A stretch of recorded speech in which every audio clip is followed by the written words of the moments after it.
स्वागत है आज के एक और ड्राइव एंड व्लॉग वीडियो में। आज के वीडियो में बात करेंगे, should you B replacing your car after 5 years।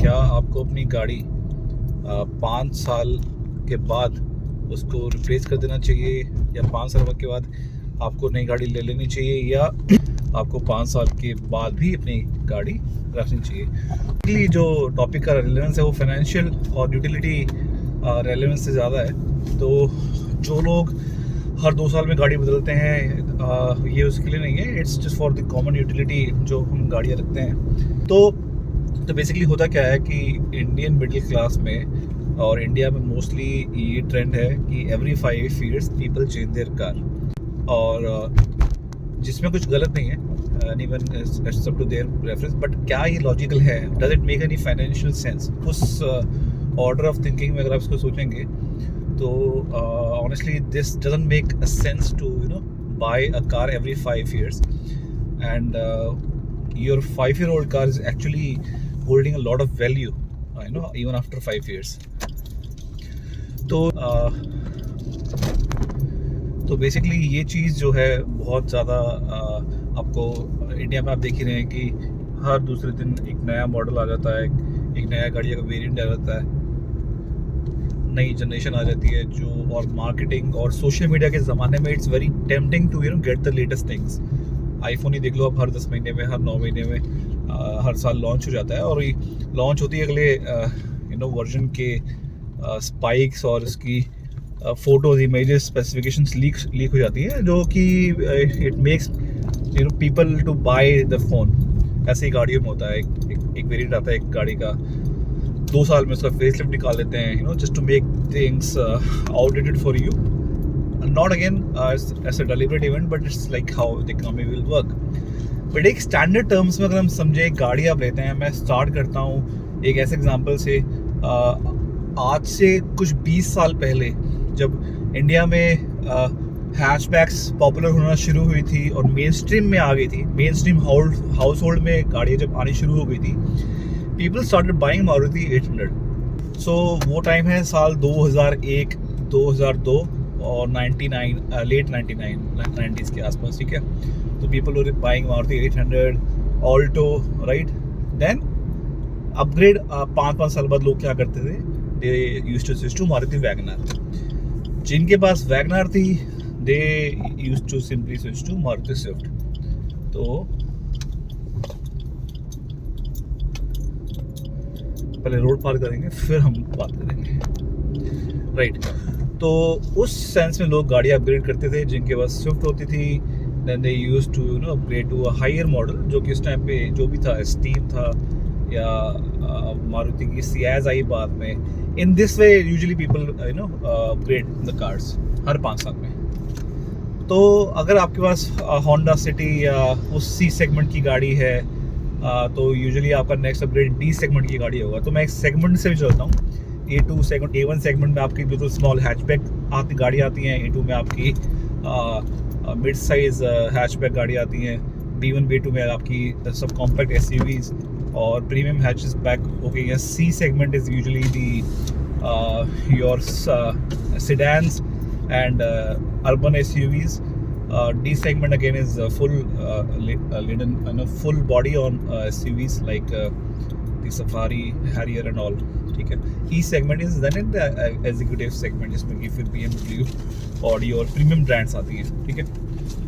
तो अपग्रेड साइकिल तो हमारा यूजुअली यही रहता है। फिर जब एक लेवल ऑफ सैचुरेशन हो जाता है तो लोग उसी सेगमेंट की गाड़ियाँ भी खरीदते हैं। फॉर एग्जांपल, आपका बजट है उतना ही है, रफली around 10 lakhs, like even after every 5 years तो बजट रिमेन सेम, तो आप उसी सेगमेंट की गाड़ियाँ ही खरीदेंगे।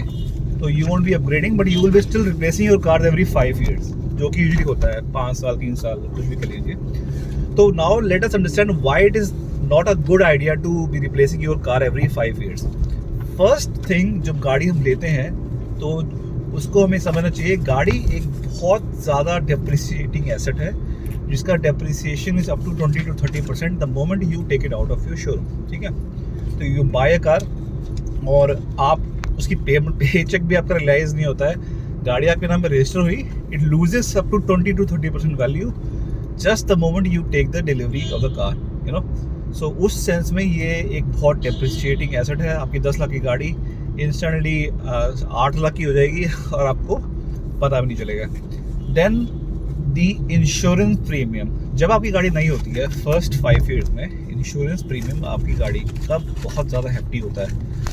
तो it can, and for big cars it can run into 80-90,000 even, ठीक है। तो जब आपकी गाड़ी की इंश्योर्ड डिक्लेयर्ड वैल्यू हाई होती है, since it is new, your insurance premium will be also high. एक टाइम के बाद जब आपकी गाड़ी 5 साल की हो जाती है तो उसका IDV भी थोड़ा कम हो जाता है। लाइक जो 10 लाख की गाड़ी है वो अब 7-6 लाख के आसपास आपकी IDV पे होगी। Then it is a time जब आपका इंश्योरेंस प्रीमियम थोड़ा ग्रेजुअली डिक्रीज होना शुरू होता है और I would say pocket friendly होना शुरू होता है। बट उसी टाइम पे लोग अपनी गाड़ियाँ बेच के नई गाड़ियाँ ले लेते हैं और वो हायर साइकिल चलता रहता है, ठीक है। तो एक प्रॉब्लम यहाँ आती है, you lose out on the benefit कि आपको लो प्रीमियम पे करना पड़े। लोग नई गाड़ियाँ ले लेते हैं और 5 साल से 10 साल की जो डेप्रिसिएशन होती है ना, वो बहुत कम होती है। तो जो आपकी गाड़ी की डेप्रिसिएशन रेट है first 5 years it would be most rapid, और उसके बाद इट स्टेबलाइजेस, और इनफैक्ट आपको 5 साल से 10 साल में बहुत ग्रेजुअल डिक्रीज मिलता है। गोल्डन पीरियड होता है of cars depreciation is 5 years till 10 years। तो ये एक सेकंड पॉइंट हो गया। दूसरा पॉइंट ये होता है कि आजकल की गाड़ियाँ, इनफैक्ट इवन आफ्टर 2000 जितनी भी गाड़ियाँ आई हैं, they have been very reliable as in their engines of today's cars can last easily up to 2 lakhs kilometre. कोई भी गाड़ी हो, चाहे बी मारुति, होंडा, टोयोटा की तो रिलायबिलिटी ही नहीं होती है। Any car of modern age can last up to 2 lakhs of kilometres. और 5 साल में यूजुअली आप जो एवरेज हाउस होल्ड है अप टू 10,000 पर ईयर चलाता है, तो 5 साल में इसकी गाड़ी सिर्फ 50,000 किलोमीटर चलती है और आप बेसिकली अपनी गाड़ी को अंडर यूटिलाइज कर रहे हो, उसको यूज ही नहीं किया आपने up to its full potential and you sold it, right, and this cycle continues. Second, another point is that how you can save money in keeping the car is the interest rate। आपने गाड़ी आप लेते हैं usually you buy through 2 ways, either you buy it cash down and either you finance it through some loans and all that, right। तो अगर आप अपनी गाड़ियाँ बहुत शॉर्ट ड्यूरेशन के लिए रख रहे हैं, every 5 years replacing it, you are basically again killing your money with EMIs, interest rates and all that। So buying a car every 5 years doesn't make any financial logic। अगर आप अपनी गाड़ियाँ EMI पे ले रहे हैं, आपको हायर इंटरेस्ट रेट पे लोन मिल रहा है, वो आप ले रहे हैं, lot of money you're burning in your interest rates जो कि प्रिंसिपल आपने लिया है उस पर जो आपको इंटरेस्ट चुकाना है, it will be too high, right.